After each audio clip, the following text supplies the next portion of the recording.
Welcome to Modern Goddess. Here we discuss everything mastering your mindset, wellness wisdom, upgrading your relationships so that you can unleash your divine goddess essence and live your authentic best self every single day. I'm your host, Cassie Aurora.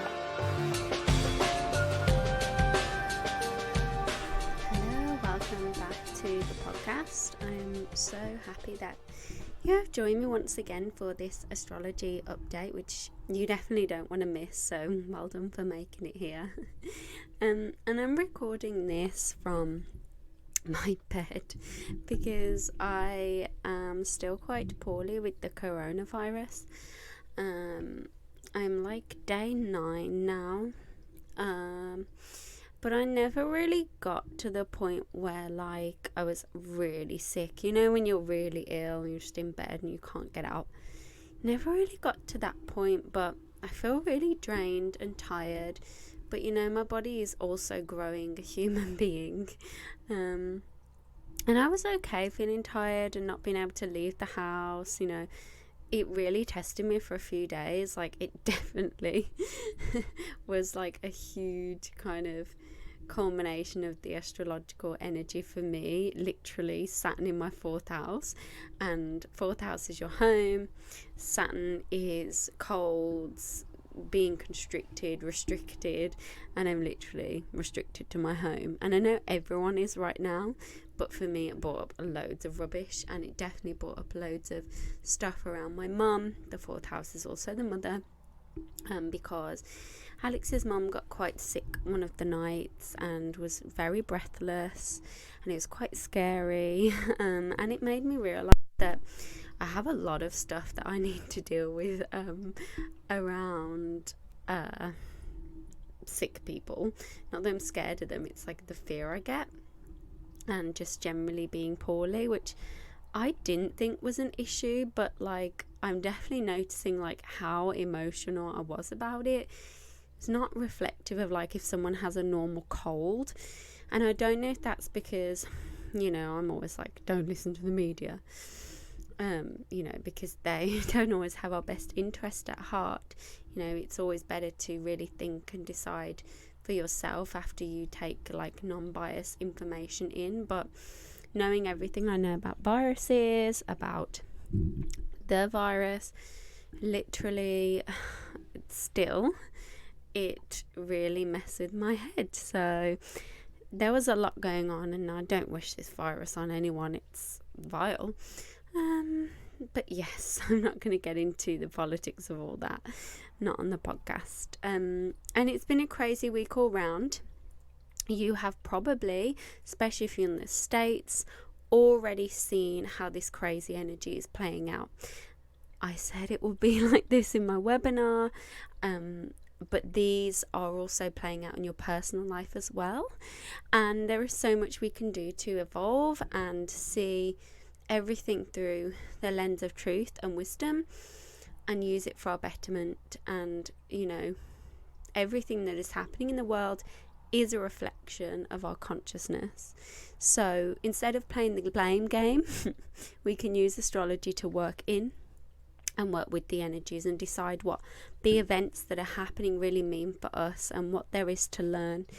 You know, it can feel like crap at the time. You know, I'm all of my readings done, and yet here I am very sleepy and very tired. So we're all doing the best that we can. And if you're having a particularly tough time and 2021 has hit you like a brick and you're thinking, yeah, I want to send my subscription back, I've had the 7-day trial, I'm not interested for 2021, then I hear you. This is a year of tremendous frustration, volatility, challenge, and yet out of that can come real empowerment, true long-lasting change. But it's just going to feel like stuck energy versus revolutionizing energy. That's kind of what we're gonna be in for. So yeah, but this new moon is one of the most intense well, it is the most intense couple of weeks of 2021, if I'm honest, astrologically. And I don't want you to be afraid of that, because I think there's some really great moments of 2021 as well, astrologically, that are really there to look forward to. So don't feel afraid. I'm going to guide you through it. But just know that this is the hand we've been dealt. So yeah, bear with me. I'm a little bit tired. I'm not as sharp of the mind as usual, and I also lost my sense of taste, which that really upset me, because I've got Scorpio is my ascendant, but Mars, my ruler planet, is in Taurus, which is all about lover of the senses and food. And when I lost that, I was not very happy, and I cried for about 2 days, because I felt like it was the only joy. I was like really enjoying my food, and then that was taken away, so I was not happy. But there you go. And also, I'm just going to warn you, there might be some weird sound blips in this podcast. I don't know what that's about, so we'll see how we go. I do not know how to edit them out, so let's see what happens. And let's get into the astrology forecast. And just before I do that, I wanted to let you know that there are only 7 days left to sign up for my astrology school. I am so beyond excited for this, because it is my favourite offering. Now, astrology school is for someone who knows nothing about astrology, or if you know something about astrology and want to really cement your chart and how to read your chart, and by default other people's charts. We look at predictions, we look at transits, which are how the planets in the sky now affect you personally. We look at what the planets mean, signs mean, houses mean, what the weird squiggly red and blue lines on the chart mean. We kind of dive into all you need to read an astrology chart very comprehensively, and we learn techniques that the pros use, like me. And you learn those all in astrology school, and it's live. It's just a really beautiful community. It's honestly one of my favorite things ever, I think, that I offer. And so I am very sure that you will love it just as much as I do. Now look, I'm not going to run this astrology school again until November 2021, and that's at the earliest, because obviously I'm having the baby, but I'm going on my maternity leave in March. I will have some offerings that you can still get your hands on, but in regards to this course, no, you won't be able to access it, just so you know. So if you want to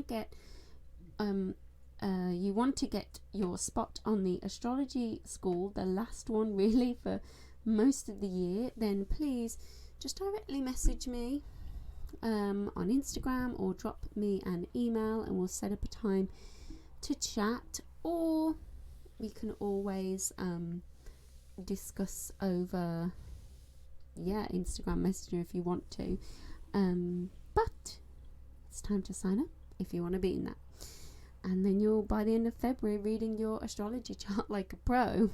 And trust me, the girls in the community absolutely love this course, and once you've been in it once, you can access it forever. So it's not like you're in it once and that's it. You can do the course over and over and over again. I do not know if I will definitely run this again in November. This could be the last time I run it. So if you really want the experience of a live course and learning live with me, then absolutely get in touch and we will learn astrology together. So yeah. Now, this new moon is one of the most intense of the year. We are kind of seeing a return of the themes of 2020. Now, why is that? Well, everything we were purging in 2020 was really the Capricorn stuff. You know, wherever that was in life, that it was just intense and kind of slow, and there was like no turning back kind of point for you in 2020, particularly for Capricorn, Aries, Libra, Cancer. They would have felt it more. But literally, this is a new moon that is where we're going to see those themes return, as well as old traumas, old fears, old addictions from the past. They're going to come up, because that's what Pluto is. It's our hidden, unconscious undoing, and it comes up in sometimes a very intense way. You might notice that this new moon makes you feel very down, very depressed, because it's in Capricorn. You might feel an absence of energy, of get up and go. You might feel kind of this feeling of depression, resentment, bitterness, victimhood, if you are not utilizing the energy properly. Now, this is not to say that everything that happens in life is your own fault. There are terrible things that happen that are not your fault, but it is your choice, as you heal, to decide whether to stay in the stories of the past or to actually move on and reinvent yourself, and to know that what happened in the past came for a reason. And once you've done the relevant healing, it's really the time for you to let that go, because if you can let that go, it then becomes your empowerment. It's not about letting it go willy-nilly, but it's just about facing some of the pain and the places where we felt out of control, where suffering happened, where we were perhaps blindsided in the past, or where we are causing our own disempowerment because of the wounds of the past. So, for example, mine would obviously have been my eating disorder, and definitely had it surface a little bit more in the last month as we've drawn into this energy, because it's that old, those old thoughts are coming back to be released once more for deeper insight, for deeper knowing. So honestly, this is a fantastic energy for actually deciding to let go of things that are out of our control. Pluto is like, remind you have no power, and in that is your power. And this new moon, it's really about a reflection. It may be, remember, it could be that because the moon is not illuminated, we can't really see what it is that's causing us this kind of heavy feeling, and it may not become apparent until we start to really move into the energy and work with it. So I don't feel like it's going to all happen on new moon. It's just going to be the trigger point. And it's really interesting because I think it will be a great time of forgiveness towards yourself and to others and towards the past. That's going to help us move into, and is absolutely necessary for us to start to embrace that Uranus energy in Taurus, which is kind of in conflict with this energy of, we've kind of got the old and familiar and stuck and stagnant and these restrictive old structures versus this sudden need to break free, shake things up. And you're going to feel somewhere in your life rigid and stuck to structures, like I'm not going to move from this. And then somewhere else you're going to feel like I'm going to completely shake this up and I want to completely break free from this. And the thing is, it's about the wisdom of being in the old and the new, but also understanding that change, true change, takes time. An actual change that's kind of steeped in falsehoods and false promises or just a whim is probably not going to last. This is about truly understanding and honouring the process of change, and yet knowing that there's going to be like lightning bolts of new downloads, but there may be delays on whether you can act on them or not. And this is obviously personal to you. If you've booked a 2021 year ahead reading, you're going to absolutely be able to fully know how this is going to play out for you. And for some, it's kind of in a more obvious way than others. But it is going to affect every single one of us regardless of our chart. But this new moon is starting to really highlight the old and the new and the conflict between the two.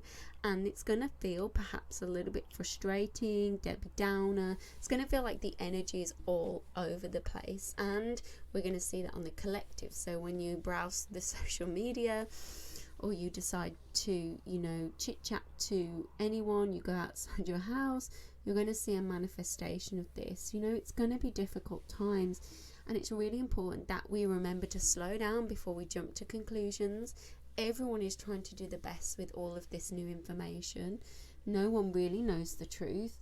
I would say it's a great time to just hunker on down and maybe not make any rash decisions or launch anything new, because I genuinely think that these 2 months are still for deeper inner work and pure understanding, really understanding ourselves before we move forward. The good thing about this new moon is, despite all the difficult, conflicting energies, we have some nice energies of Neptune being in a sextile to this new moon and Pluto energy. So again, deeply spiritual connection. We have the ability to transcend should we choose it. So this is, with a sextile, it's a gentle energy. You would learn this in astrology school, but we have the ability to deeply choose how much we want to connect to something bigger than ourselves, or whether we want to kind of fall into the more bouncy, difficult, conflicting energies and drama. Most of us will probably fall into the drama at some point. Like, I definitely can get stuck in the past, can definitely be resentful, but it takes time, and so working through the pain and the hurt from the past in a gentle and spiritually connected and safe way will help you then to see the pain for what it is, to integrate it. It no longer becomes a source of self-misery. It actually becomes a source of empowerment and self-reliance, and you will actually be able to understand yourself and others better. It benefits everything where you can integrate more of your pain.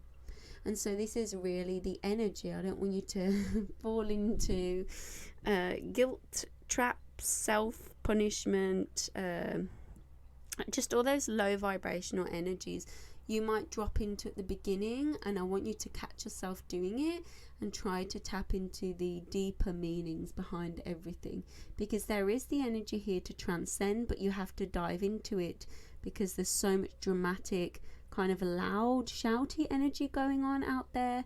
It's going to be hard to see that softer Neptunian, Venusian energy that we kind of have there. So I hope that this has been some use to you. Please, I do apologize for the shortness, but hopefully some of that makes sense. And if you're an entrepreneur, use this time not to feel guilty if you're feeling heavy. Take this time to reflect. Remember, the higher vibing you are, the more that you are going to send that into your biz. The same as if you're not an entrepreneur and you're just someone who is really wanting to be the best they can be. Understand that we're going to have peaks and troughs, and dropping into feeling low or heavy or depressed is nothing wrong with that. It's what you do when you get there. Do you claim victimhood, or do you say, right, here I am, what is the lesson here, why am I here, what can I learn, and how can I really honor this and yet not fall prey to victimhood and self-indulgence? So yeah, I suggest getting a tub of Ben and Jerry's ready and your pajamas ready. I suggest getting lots of supportive herbs. I use essential oils such as doTERRA, Forgive. I use Console. I use frankincense and myrrh when I'm doing some kind of deeper work, and orange if I'm in a kind of a difficult mood but I still have to show up for my clients. I spend more time using wild orange essential oil and meditating so that I can be the best I can be for them. And this is the point, is like, we still have to go on, right? So what can you do to help yourself? So I would say, make space for yourself, make time, ignore the drama, just see it for what it is, just drama, just noise, and focus on the simple things, creating space for yourself and asking, what is the lesson here? And so I hope you enjoy these 2 weeks regardless, and let me know if you've got any plans for new moon. Remember that actually doing things and manifesting on the actual new moon is never the best time. The moon's actually in a terrible place, and I would not advise using this full moon the new moon to manifest anything based on the astrology. It's just personal, and I'm gonna talk more about using astrology to choose dates in the future. I'm actually going to come out with a spring electional astrology booklet, which is basically breaking down the best dates and the worst dates in spring for you to do certain things. So look out for that. That will not be until March time, but I think those are the best months to get ahead and be planning the big things in your biz, because there's so much more favorable dates then. For now, stay warm, stay cozy, and if you want to dive into astrology school or book a reading, you know what to do. Just connect with me. I really look forward to speaking with you soon, and if we don't speak, have a wonderful, blessed new moon.